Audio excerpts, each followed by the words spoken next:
Hello dear students, welcome back to Edu 2.0. Plus 2 economics എക്സാമിലെ micro ഭാഗത്തിൽ നിന്നും നമുക്ക് ചോദിക്കാവുന്ന 8 മാർക്കിന്റെ ഷുവർ ആയിട്ടുള്ള ഒരു 5 ക്വസ്റ്റ്യൻസും അതിലൊരു ഡിസ്കഷൻ ക്ലാസ് ആണിത്. 5 ചോദ്യങ്ങൾ മാത്രം മിസ് ചെയ്ത് തന്നിട്ടുള്ളൂ. ഓരോ ചോദ്യങ്ങളായിട്ട് നമുക്ക് നോക്കാം. First one, consumer optimum choice. അതായത് നമുക്ക് 8 മാർക്കിന് ചോദിക്കുന്ന ഒരു ക്വസ്റ്റ്യൻ ആണ്. Which is consumer optimum choice? ഇത് ചാപ്റ്റർ 2 ആണ്. ചാപ്റ്റർ 2 കൺസ്യൂമർ ഇക്വിലിബ്രിയം എന്ന് പറഞ്ഞ ടോപ്പിക് ആണ് ഇതിൽ വരിക. ആൻസർ കൺസ്യൂമർ ഇക്വിലിബ്രിയം ആണ് കേട്ടോ. ഇതിന്റെ ആൻസർ കൺസ്യൂമർ ഇക്വിലിബ്രിയം എന്നാണ്. നമുക്ക് എക്സാമിന് കൺസ്യൂമർ ഇക്വിലിബ്രിയം ഡയറക്റ്റ് ആയിട്ട് വരില്ല. നമ്മളോട് എന്താ ചോദിക്കുള്ളൂ, what is consumer optimum choice എന്നാ ചോദിക്കുക. അപ്പൊ കൺസ്യൂമർ ഇക്വിലിബ്രിയത്തിന്റെ ഡെഫിനിഷൻ നമ്മൾ കൊടുക്കണം, ഫിഗർ വരയ്ക്കണം. എന്താണ് കൺസ്യൂമർ ഇക്വിലിബ്രിയം എന്ന് പറഞ്ഞാല്, ഒരു കൺസ്യൂമറിന്റെ ഒപ്റ്റിമം ചോയ്സ് എന്ന് പറയുന്നത് ബഡ്ജറ്റ് ലൈനും അതുപോലെ തന്നെ ഇൻഡിഫറൻസ് കർവും കൂട്ടിമുട്ടുന്ന ഈ ഒരു പോയിന്റ് ആണ്. ഈ പോയിന്റ് ആണ് കൂട്ടിമുട്ടുന്നത്. സോ ഈ ആണ് ഇങ്ങനെ നമ്മൾ ഫിഗർ വരച്ച് വെക്കാം. എന്നിട്ട് ഇത് IC1, IC2 അതുപോലെ തന്നെ IC3 അങ്ങനെ 3 ഇൻഡിഫറൻസ് കർവ് വരച്ച് വെച്ചിട്ട് ഈ ഒരു ടോപ്പിക്കിൽ നമുക്ക് ഇവിടെയും നിങ്ങൾ വേറെ ഏതെങ്കിലും പോയിന്റ് അടയാളപ്പെടുത്താം. അപ്പൊ എന്താണ് കൺസ്യൂമർ ഇക്വിലിബ്രിയം എന്നുള്ളതിന്റെ മീനിങ് ആയതാ, it is the point where budget line tangent to consume indifference curve. Tangent to indifference curve. Indifference കർവിനെ ബഡ്ജറ്റ് ലൈനെ തൊടുന്ന ആ ഒരു പോയിന്റ് ആണ് കൺസ്യൂമർ ഇക്വിലിബ്രിയം. ഇവിടെയാണ് consumer get higher and maximum level satisfaction. Higher and maximum level satisfaction കിട്ടുന്ന combination ഇവിടെയാണുള്ളത്. ഇവിടെ പ്രൈസ് റേഷ്യോയും മാർജിനൽ റേറ്റ് ഓഫ് സബ്സ്റ്റിറ്റ്യൂഷൻ എല്ലാം ഈക്വൽ ആയിരിക്കും. സ്ലോപ്പും അതുപോലെ തന്നെ എല്ലാം ഈക്വൽ ആയിരിക്കും ഈ ഒരു പോയിന്റിൽ. അങ്ങനൊക്കെ പറഞ്ഞു എഴുതണം. ദെൻ കൺസ്യൂമറിന്റെ ഒപ്റ്റിമം ചോയ്സ് ആണ്. ഇനി എന്താണ് ഇൻഡിഫറൻസ് കർവ് എന്നുള്ളത് അറിയാലോ. അപ്പൊ അത് വേണമെങ്കിൽ ജസ്റ്റ് കാണിക്കാം. അതുപോലെ ബഡ്ജറ്റ് ലൈൻ ഒന്ന് വരച്ചിട്ട് ബഡ്ജറ്റ് ലൈൻ എന്താന്ന് കാണിക്കാം. ഇൻഡിഫറൻസ് കർവ് എന്ന് പറഞ്ഞിട്ടുണ്ടെങ്കിൽ മാക്സിമം ലെവൽ സാറ്റിസ്ഫാക്ഷൻ കിട്ടുന്ന കർവുകളാണ് ഈ ഒരു പോയിന്റുകൾ. ബഡ്ജറ്റ് ലൈൻ എന്ന് പറയുന്നത് കൺസ്യൂമറിന് മാക്സിമം എത്ര വരെ വാങ്ങാം, അതായത് ഇൻകം ഇപ്പോൾ 20 ആണെങ്കിൽ 20 വരെ വാങ്ങാവുന്ന ഒരു ലൈനാണ് ബഡ്ജറ്റ് ലൈൻ. ഇത് രണ്ടും കൂടി കൂട്ടിമുട്ടുന്ന ആ ഒരു പോയിന്റിനെയാണ് കൺസ്യൂമറിന്റെ ഒപ്റ്റിമം ചോയ്സ് എന്ന് വിളിക്കുന്നത്. ഈ പോയിന്റ് ഇപ്പോൾ എന്തുകൊണ്ടാണ് എയും ബിയും, ഇത് നമ്മൾ ഈ ഫിഗർ വരച്ചിട്ട് ഇവിടെ എക്സ്പ്ലെയിൻ ചെയ്ത് കൊടുക്കാം. In this figure is the consumer equilibrium point എന്ന് പറഞ്ഞു എഴുതാം. A and B are not equilibrium because, എന്തുകൊണ്ടാണ് അത് ഇക്വിലിബ്രിയം ആവാത്തത്, അത് IC1 consumer get higher satisfaction in IC2 അല്ലെ. ഏറ്റവും മുകളിൽ കിടക്കുന്ന ഇൻഡിഫറൻസ് കർവിന്മേലാണ് നല്ല സാറ്റിസ്ഫാക്ഷൻ കിട്ടുക. സോ ഈ എയും ബിയും IC1 സോ അത് നമുക്ക് ഇൻഡിഫറൻസ് കർവിനേക്കാൾ കൂടുതൽ ഉള്ളത് 2 ആ ഒരു ഇൻഡിഫറൻസ് കർവിനേക്കാൾ കൂടുതൽ ഹയർ ലെവൽ കിടക്കുന്നത് ഈ എന്ന് പറഞ്ഞ പോയിന്റ് ആണ്. സോ ഈ ആണ് കൺസ്യൂമറിന്റെ ഒപ്റ്റിമം ചോയ്സ് എന്നൊക്കെ പറഞ്ഞ് എക്സ്പ്ലനേഷൻ കൊടുക്കണം, ഫിഗർ വരയ്ക്കണം, ഫിഗറിന്റെ എക്സ്പ്ലനേഷൻ കൊടുക്കണം. പിന്നെ ഈ പോയിന്റിൽ എന്തൊക്കെയാണ്, മാർജിനൽ റേറ്റ് ഓഫ് സബ്സ്റ്റിറ്റ്യൂഷനും പ്രൈസ് റേഷ്യോ എല്ലാം ഈക്വൽ ആയിരിക്കും എന്നൊക്കെ പറഞ്ഞിട്ട് എഴുതാട്ടോ. ഓക്കെ, മാർജിനൽ റേറ്റ് ഓഫ് സബ്സ്റ്റിറ്റ്യൂഷന് Δx1/Δx2 എന്ന് പറഞ്ഞ ഇക്വേഷൻസ് ഒക്കെ ഉണ്ട്. അപ്പോൾ ആ ഇക്വേഷൻസ് ഒക്കെ ഓക്കെ ആണെന്ന് പറഞ്ഞിട്ട് എഴുതാം. മനസ്സിലായില്ലേ?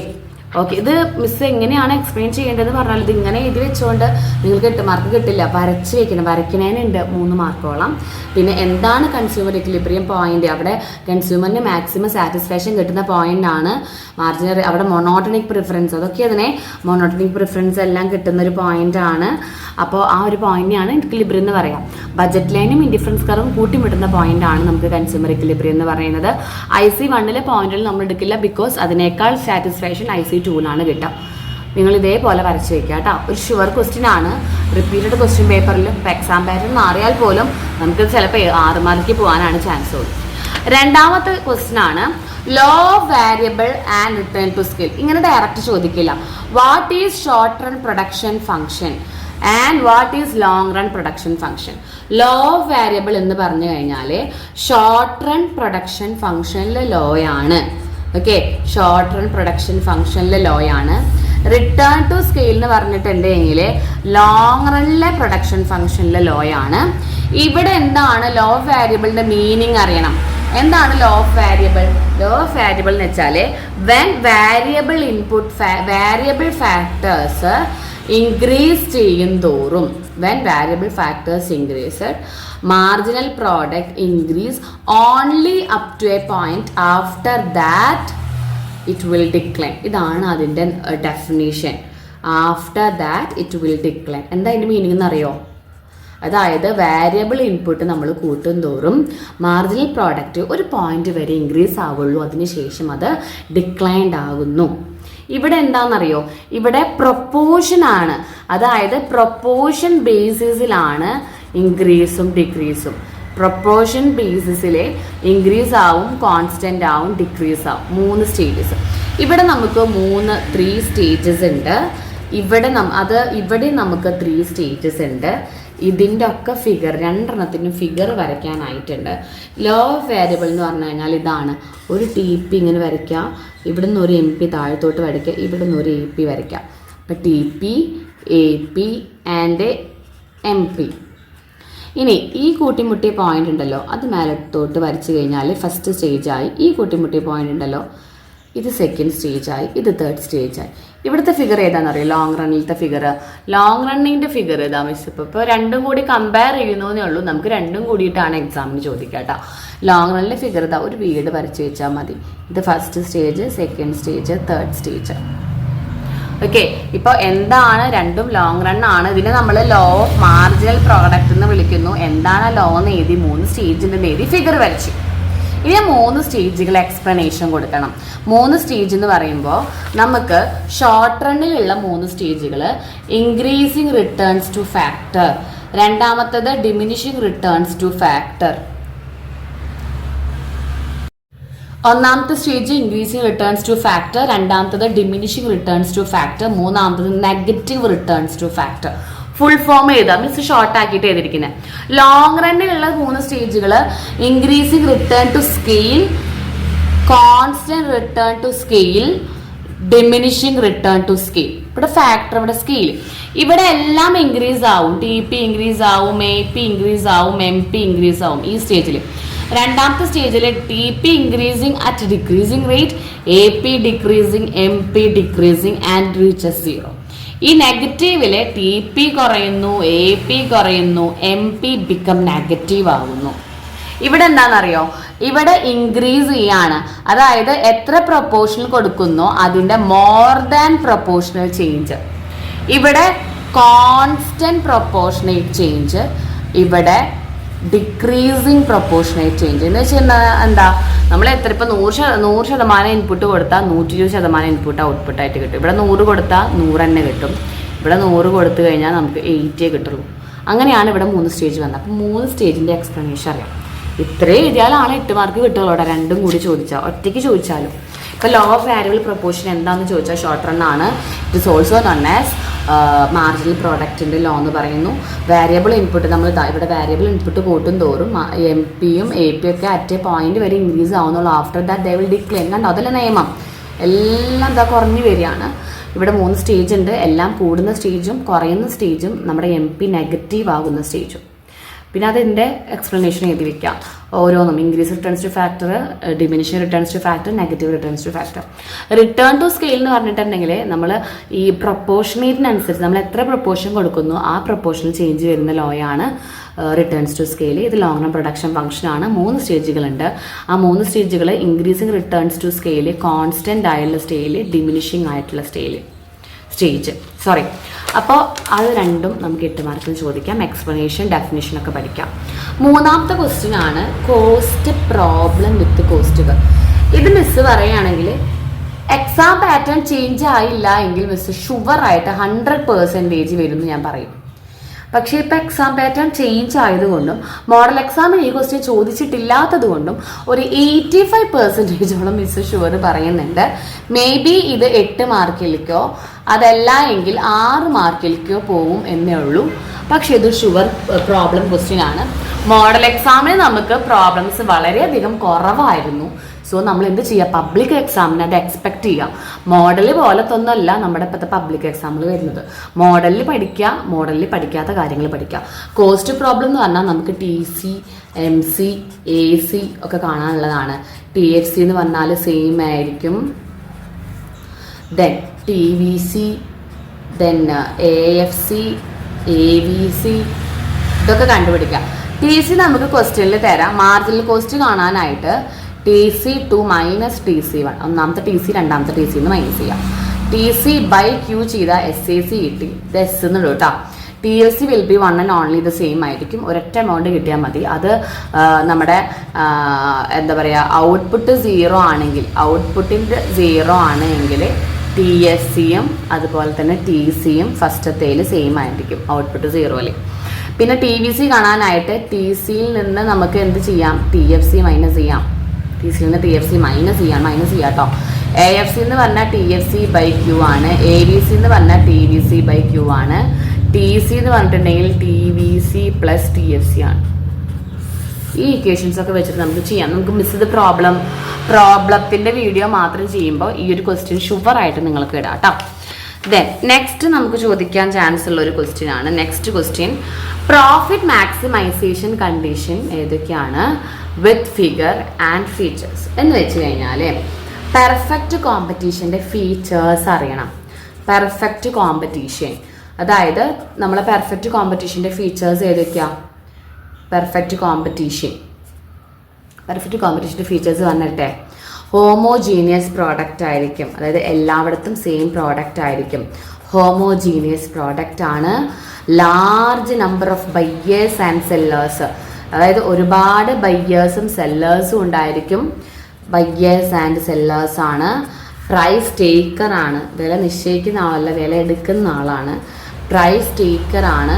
ഫ്രീ എൻട്രി ആൻഡ് എക്സിറ്റ്, അതായത് ഫ്രീ ആയിട്ട് വരാം, അതുപോലെ തന്നെ ഫ്രീ ആയിട്ട് പോവാം. Free entry and exit of the firms ആണ്. അതുപോലെ തന്നെ നോ ട്രാൻസ്പോർട്ടേഷൻ കോസ്റ്റ് ഒന്നുമില്ല. അതുപോലെ തന്നെ നോട്ട് സെല്ലിംഗ് കോസ്റ്റ്, അങ്ങനത്തെ ചിലവുകളൊന്നും തന്നെ നമുക്കില്ല. No transportation cost, no selling cost, ഇതൊക്കെ നമ്മളെ ഫീച്ചേഴ്സാണ് കേട്ടോ. ഇനിയുണ്ട് 9 ഫീച്ചേഴ്സോളുണ്ട്. അപ്പോൾ ആദ്യം നമ്മൾ പെർഫെക്റ്റ് കോമ്പറ്റീഷൻ്റെ ഫീച്ചേഴ്സുകൾ എഴുതി. പിന്നീട് നമ്മൾ ആ 3 കണ്ടീഷൻസ് എഴുതണം. എന്താണ് പ്രോഫിറ്റ് എന്ന് പറഞ്ഞിട്ടുണ്ടെങ്കിൽ total revenue minus total cost ആണ്. ഇത് നമ്മൾ ഡിനോട്ട് ചെയ്യുന്നത് പൈ എന്ന് പറഞ്ഞൊരു സിമ്പിൾ യൂസ് ചെയ്തിട്ടാണ്. In perfect competition there should be എന്താ പറയുക, ഫുൾഫിൽ 3 കണ്ടീഷൻസ്. ഏതാണ് ആ 3 കണ്ടീഷൻസ് എന്നറിയാമോ? ഷോർട്ടായി പറഞ്ഞുതരാം. ഒന്നാമത്തെ കണ്ടീഷൻ P = MC, അതായത് price line should be equal to marginal cost. രണ്ടാമത്തെ കണ്ടീഷൻ എന്താണെന്ന് വെച്ചാൽ SMC ഷുഡ് ഇൻക്രീസിങ്, അതായത് SMC ഇൻക്രീസ് ചെയ്തുകൊണ്ടേ ഇരിക്കണം. ഇതിന്റെ വേറൊരു സെന്റൻസ് പറഞ്ഞു തരട്ടെ. ഒന്നുകിൽ ഈ ലൈൻ ഏതാ, അല്ലെങ്കിൽ MC cut MR curve from below, അതായത് MC കർവ് MR കർവിനെ താഴെ നിന്ന് കട്ട് ചെയ്യണം. MC cut MR curve from below, രണ്ടാമത്തെ പോയിന്റ് തന്നെയാണ് കേട്ടത്. മൂന്നാമത്തെ പോയിന്റ് എന്ന് വെച്ചാൽ price line greater than or equal to minimum point of AVCയുടെ മിനിമം പോയിന്റിന്റെ ഈക്വലോ അതിന് മുകളിലോ ആയിരിക്കണം നമ്മുടെ പ്രൈസ് ലൈൻ. ഇതാണ് നമ്മുടെ 3 കണ്ടീഷൻ. ഈ 3 കണ്ടീഷനിൽ 3 ഫിഗറുകൾ ഉണ്ട്. ഒന്നാമത്തെ കണ്ടീഷന്റെ ഫിഗർ വരച്ചുതരാം. ഇതാണ് നമ്മുടെ ഒന്നാമത്തെ ഫിഗർ. എങ്ങനെയാണ് ഇത് വന്നത്? ഇത് SMC ആണ്. ഇത് P = MR ആണ്. കണ്ടോ? ഇത് SMC വരച്ചു കഴിഞ്ഞാൽ ഈക്വൽ ആവുന്ന കണ്ട 2 പോയിന്റുകൾ ഉണ്ട്. ഇതൊന്നും ഈക്വൽ ആവുന്നില്ല. രണ്ടാമത്തെ കണ്ടീഷൻ എന്താ പറഞ്ഞേ? SMC should increasing. കണ്ടോ? ഇത് വരയ്ക്കാം. ഇത് ഇവിടെ നിന്ന് ഇങ്ങനെ വരച്ചാൽ അപ്പൊ ഈ ഒരു പോയിന്റ് ആണ് നമ്മൾ എടുക്കാന്ന് പറയാം. കാരണം നമ്മൾ രണ്ടാമത്തെ കണ്ടീഷനിൽ എന്താ പറഞ്ഞേ? ഇവിടെ SMC കർവ് ഇൻക്രീസിങ് ആവണം. കാരണം ഇൻക്രീസിങ് തന്നെയാണ്.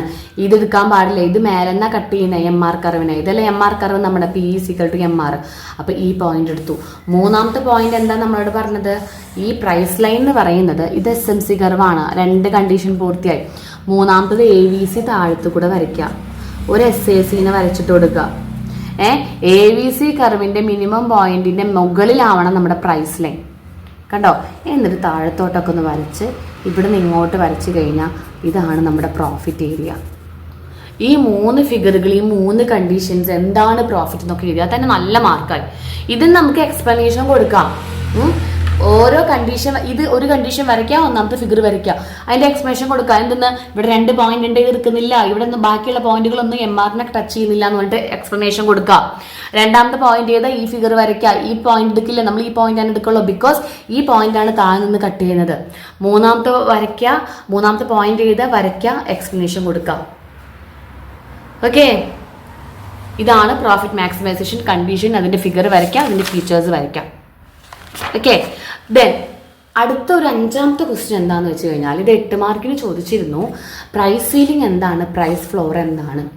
രണ്ടും ഗവൺമെന്റിന്റെ ഇടപെടലാണ്. പ്രൈസ് സീലിംഗ് എന്ന് വെച്ച് കഴിഞ്ഞാൽ ഒരു ഫിഗർ വരയ്ക്കുക, രണ്ടിലും ഉണ്ട് ഫിഗർ. പ്രൈസ് സീലിംഗിന്റെ ഫിഗർ മിസ് വരച്ച് കേട്ടോ. അതായത് ഇതാണ് സപ്ലൈയും ഡിമാൻഡ് കർവും. അത് കൂട്ടിമുട്ടുന്ന പോയിന്റിൽ നമ്മൾ ഇവിടെ നമ്മുടെ പ്രൈസ് ഡിറ്റർമിൻ ചെയ്തു. ക്വാണ്ടിറ്റി, ഇത് ഇക്വിലിബ്രിയം പോയിന്റ്, ഇത് സപ്ലൈ കർവ്, ഇത് ഡിമാൻഡ്. ഇത് ഫ്ലോറിലും നമ്മൾ സെയിം തന്നെയാണ് കേട്ടോ. പ്രൈസ് ഫ്ലോറിലും നമ്മൾ സെയിം തന്നെ വരച്ചു. അതായത് നമ്മുടെ മാർക്കറ്റ് തീരുമാനിക്കുന്ന വില, മാർക്കറ്റിലെ സപ്ലൈയും ഡിമാൻഡും ഈക്വൽ ആയപ്പോൾ നമ്മൾ വില തീരുമാനിച്ചു. പ്രൈസ് ഫ്ലോറിന്ന് വെച്ച് പ്രൈസ് സീലിംഗ് ആദ്യം പറഞ്ഞാൽ കേട്ടോ മിസ്. പ്രൈസ് സീലിംഗ് എന്ന് വെച്ച് കഴിഞ്ഞാൽ എന്താണെന്നറിയോ, ശ്രദ്ധിച്ചിരിക്കാം, നന്നായി ശ്രദ്ധിക്കാം. മാർക്കറ്റ് ഡിറ്റർമൈൻ ചെയ്ത ഈ പ്രൈസ് വളരെ കൂടുതലാണ്. അതായത് ഈ മാർക്കറ്റിൻ്റെ ഡിറ്റർമൈൻ ചെയ്ത ഈ ഒരു വില very difficult to find purchase common men. സാധാരണ ആൾക്കാർക്ക് ഈ ഒരു വിലയിൽ വെച്ച സാധനങ്ങൾ വാങ്ങാൻ ബുദ്ധിമുട്ട് തോന്നി. So the government will interfere in the market. Government മാർക്കറ്റിൽ ഇടപെട്ട് ദ പ്രൈസ് ഡിക്രീസസ്. പ്രൈസ് ഒന്ന് ഇത് ഇവിടേക്ക് ആക്കിയിട്ടൊന്ന് കുറച്ചു, P1ലേക്ക് എത്തിച്ചു. അപ്പോൾ നമ്മുടെ ഡിമാൻഡ് കൂടി. കണ്ടോ, ഡിമാൻഡ് ഇവിടെ ഉണ്ടായിരുന്ന സപ്ലൈ കുറഞ്ഞിട്ട് ഡിമാൻഡ് കൂടി. അതുവരെ ഡിമാൻഡ് ഇത് എവിടെയായിരുന്നു, ഇപ്പം നമുക്ക് ഡിമാൻഡ് ഇത്രയും നമ്മുടെ ഡിമാൻഡ് കൂടി. ഇവിടെ ആരാ വന്നേ, government interfere in the market and fix lower price. വില കുറച്ച് കഴിഞ്ഞു. ഇവിടെ ആരെയെ പ്രൊട്ടക്റ്റ് ചെയ്തേ, കൺസ്യൂമേഴ്സിനെയാണ് ഗവൺമെൻറ് പ്രൊട്ടക്റ്റ് ചെയ്തത്. പ്രൈസ് കുറച്ചു. അപ്പോൾ എന്താ സംഭവിച്ചത്, നമുക്ക് ഡിമാൻഡ്, എക്സസ് ഡിമാൻഡ് സംഭവിച്ചു. ഡിമാൻഡ് നമുക്കവിടെ കൂടി. എന്താ സംഭവിച്ചേ, ഡിമാൻഡ് കൂടി. ഇത് ഏതൊക്കെ ടൈപ്പ് സാധനങ്ങൾക്കാണെന്നറിയോ, അരി, അതുപോലെ കെറോസിൻ, മണ്ണെണ്ണ, ഇതിൻ്റെ ഒക്കെ, അതുപോലെ ഷുഗർ, പഞ്ചസാര, ഇതിൻ്റെ ഒക്കെ വില കൂടിയാൽ ഗവൺമെൻറ് മാർക്കറ്റിൽ ഇടപെട്ട് മാർക്കറ്റിലത്തെ വില കുറയ്ക്കും. Fix a price that lower than the market price. Market പ്രൈസിനേക്കാൾ വില കുറയ്ക്കുന്നു. Here the government protect the consumer. That അതിൻ്റെ എഫക്റ്റ് എന്താ, it will affect excess demand in the market. ഇതിൻ്റെ ഗുഡ്സുകൾ, സം ഗുഡ്സുകൾ റൈസ്, കെറോസിൻ ആൻഡ് ഷുഗറാണ്. ഇതിന് നേരെ ഓപ്പോസിറ്റ് എന്ന് പറയുമ്പോൾ ഈ വില വളരെ കുറവാണ്. ആർക്ക്, സപ്ലയേഴ്സിന്. ഇവിടെ കൺസ്യൂമേഴ്സ് ആയിരുന്നു. ഇവിടെ സപ്ലയേഴ്സിന് വലിയ ലാഭമൊന്നും ഇല്ലാണ്ടായപ്പോൾ government will interfere in the market and fix a price that greater than market price. Market പ്രൈസിനേക്കാൾ വില കൂട്ടി. സോ എന്താ കൂടി ഇവിടെ നമ്മുടെ സപ്ലൈ കൂടി അല്ലേ, ക്വാണ്ടിറ്റി കൂടി. ഇവിടെ ഉണ്ടായിരുന്ന, എവിടെയായിരുന്നു സപ്ലൈ, നമ്മുടെ സപ്ലൈ നമുക്ക് അതുവരെ ഈ ഒരു സൈഡിലായിരുന്നു സപ്ലൈ, ഇവിടെയായിരുന്നു സപ്ലൈ ഉണ്ടായിരുന്നത്. ആ സപ്ലൈ ഇത്രത്തോളം കൂടി. സോ ഇവിടെ എക്സസ് സപ്ലൈ സംഭവിച്ചു. ഇവിടെ എന്താ വന്നത്, the government fix higher price than market price അല്ലേ, വില കൂട്ടിക്കഴിഞ്ഞു. ഹിയർ ദ കൺസ്യൂമേഴ്സിനല്ല, the government support or help the suppliers. ഇവിടെ എന്താ സംഭവിച്ചത്, എക്സസ് സപ്ലൈ സംഭവിച്ചു. സപ്ലൈ കൂടി. ഇവിടെ കൂടുതലും അഗ്രികൾച്ചർ പ്രോഡക്റ്റിനൊക്കെയാണ് ഗവൺമെൻറ് ഇങ്ങനെ ചെയ്യുക. അഗ്രികൾച്ചറൽ പ്രോഡക്റ്റിനൊക്കെയാണ് ഗവൺമെൻറ് ചെയ്യുക. കോക്കനട്ട്, അതുപോലെ തന്നെ പെപ്പർ, കോക്കനട്ട്, അങ്ങനെയൊക്കെയുള്ള ഗുഡ്സുകൾക്ക്. ഓക്കെ, അപ്പോൾ പ്രൈസ് സീലിംഗ്, പ്രൈസ് ഫ്ലോർ, ഇത് സെപ്പറേറ്റ് 4 മാർക്കിനും ചോദിക്കും, ഇത് 4 മാർക്കിനും, രണ്ടും കൂടി 8 മാർക്കിനും ചോദിക്കും. അപ്പം നമുക്ക് ഓരോ പാഠത്തിൽ നിന്ന് ഒരു 8 മാർക്കിൻ്റെ ക്വസ്റ്റ്യൻസ് എടുക്കണം എന്നായിരുന്നു മിസ്സിൻ്റെ ഉദ്ദേശം ഉണ്ടായിരുന്നത്. നമ്മൾ പ്രീവിയസ് ഇയർ ക്വസ്റ്റ്യൻ പേപ്പേഴ്സും ഒക്കെ റിപ്പീറ്റഡ് ആയി നോക്കുമ്പോൾ നമുക്ക് 8 മാർക്കിന് ചോദിക്കാൻ പറ്റാവുന്ന ഒരുവിധം എല്ലാ ക്വസ്റ്റ്യൻസും നോക്കി. അപ്പം നിങ്ങൾ പഠിക്കേണ്ട ഷുവർ ആയിട്ടുള്ള ക്വസ്റ്റ്യൻസ് മാത്രം തന്നാൽ പോരെ. ഇത് നമ്മുടെ ചാപ്റ്റർ 5 ആണ്. മാർക്കറ്റ് ഇക്വിലിബ്രിയത്തിലാണ് കേട്ടോ ഈ ഒരു പാഠം കിടക്കുന്നത്. എന്താണ് പ്രൈസ് സീലിംഗ്, പ്രൈസ് ഫ്ലോർ, അത് മനസ്സിലായെന്ന് വിചാരിക്കുന്ന എക്സ്പ്ലനേഷൻ കൊടുക്കുക. പോയിന്റ് വൈസ് ആയിട്ട് എഴുതിയാലും കുഴപ്പമൊന്നുമില്ല. ഈ ഒരു ഫിഗർ വരച്ചു കൊടുക്കുക. രണ്ടാമത്തത് profit maximisation condition, chapter 4. Chapter 4 profit maximisation condition perfect കോമ്പറ്റീഷൻ്റെ ഫീച്ചേഴ്സോട് കൂടി വിത്ത് ഫിഗർ വരയ്ക്കാം. മൂന്നാമത്തെ ക്വസ്റ്റ്യൻ കോസ്റ്റ് പ്രോബ്ലം ആണ്. ചാപ്റ്റർ 3 ആണ്. ചാപ്റ്റർ 3 കോസ്റ്റ് പ്രോബ്ലം ആണ്. മിസ് പ്രോബ്ലത്തിൻ്റെ ക്വസ്റ്റ്യനിൽ ഇൻക്ലൂഡ് ചെയ്യിപ്പിച്ചോളാം. ഓക്കെ, അത് ഷുവർ ആയിട്ട് ഇടാം. അടുത്ത ചോദ്യം നമ്മൾ പറഞ്ഞത് ചാപ്റ്റർ 3 തന്നെയാണ്, law of variable proportion production function and return to scale. രണ്ടിൻ്റെ ഫിഗറുകൾ വരയ്ക്കാം. ദെൻ നമ്മൾ ചാപ്റ്റർ 2 പറഞ്ഞത് കൺസ്യൂമറിൻ്റെ ഒപ്റ്റിമം ചോയ്സ് എന്ന് പറയുന്നത് കൺസ്യൂമറിൻ്റെ ഇക്വിലിബ്രിയം ആണ്. അപ്പോൾ കൺസ്യൂമേഴ്സ് ഇക്വിലിബ്രിയം നല്ല പോലെ പഠിക്കുക. ഓക്കെ, കൺസ്യൂമറിൻ്റെ ഇക്വിലിബ്രിയം എന്താണ്, എല്ലാത്തിലും ഫിഗർ ഉണ്ട് അല്ലേ, എല്ലാ ക്വസ്റ്റ്യനിലും ഫിഗർ ഇൻക്ലൂഡഡ് ആണ്. ഇതിൽ നമ്മൾ ചാപ്റ്റർ കോസ്റ്റ് പ്രോബ്ലത്തിൽ മിസ് ഫിഗർ വരയ്ക്കാമെങ്കിൽ വേറെ ഒന്നുമല്ല, അതിൽ വരയ്ക്കാൻ വരാറുണ്ട് കേട്ടോ. സോ ഒന്ന് വിട്ടുപോയതാണ്. അതിൽ നമ്മൾ ഫിഗർ വരയ്ക്കാനുണ്ട്. ഇതാണ് TFC കർവ്, ഇവിടെ നിന്നുള്ളതാണ് TVC, ഇവിടെ നിന്നുള്ളതാണ് നമ്മുടെ TC. Then SMC curve, SMC tick മാർക്കാണ്. AVC, SAC, റെക്ടാങ്കുലർ ഹൈപ്പർബോളയാണ് AFC. കണ്ടോ, ഈ എല്ലാ കർവുകളും ഇവിടെയും വരയ്ക്കണം. അപ്പോൾ നമ്മൾ ഈ മൈക്രോ ഇക്കണോമിക്സിൽ പറഞ്ഞ 5 ക്വസ്റ്റ്യൻസിലും നമുക്ക് എന്ത് പഠിക്കാനായിട്ടുണ്ട്, കർവുകൾ പഠിക്കാനായിട്ടുണ്ട്. കർവ് വരച്ചാൽ തന്നെ 8 മാർക്കിൽ നിങ്ങൾക്കൊരു 3-4 മാർക്ക് കർവിന് തന്നെ കിട്ടും. മിസ് ഇപ്പം നിങ്ങൾക്ക് വരച്ച എല്ലാ കർവുകളും ഹാൻഡ് റിട്ടൺ ആണ്, ഫ്രീ ഹാൻഡ് ആയിട്ടാണ് വരച്ചത് അല്ലേ. നിങ്ങൾക്കത് കാണിച്ചു തരാനോ, കുറേ കുട്ടികളുടെ ക്വസ്റ്റ്യൻ ആണ്, മെഷർമെൻറ്റ് എടുക്കണോ, അതിനൊന്നും ആവശ്യമില്ല. ഫ്രീ ഹാൻഡ് ആയിട്ട് മിസ് എങ്ങനെയാണോ വരച്ചത് അതേപോലെ ഒന്ന് റഫായിട്ട് സൈഡിൽ വരച്ച് വയ്ക്കുക. വേഗം പോയിട്ട് പഠിക്കുക. ഓരോ പാഠത്തിൽ നിന്നും മിസ് ക്വസ്റ്റ്യൻ എടുത്തിട്ടുണ്ട്. ഇതിൽ ഫസ്റ്റ് ചാപ്റ്ററിൽ നിന്ന് മാത്രമേ എടുക്കാത്തുള്ളൂ. ബാക്കി 4 ചാപ്റ്ററിൽ നിന്നും 5 ക്വസ്റ്റ്യൻസ് ഷുവർ ക്വസ്റ്റ്യൻസ് ആണ്. എത്രയും വേഗം പഠിക്കുക കേട്ടോ. Okay dear student, thank you so much.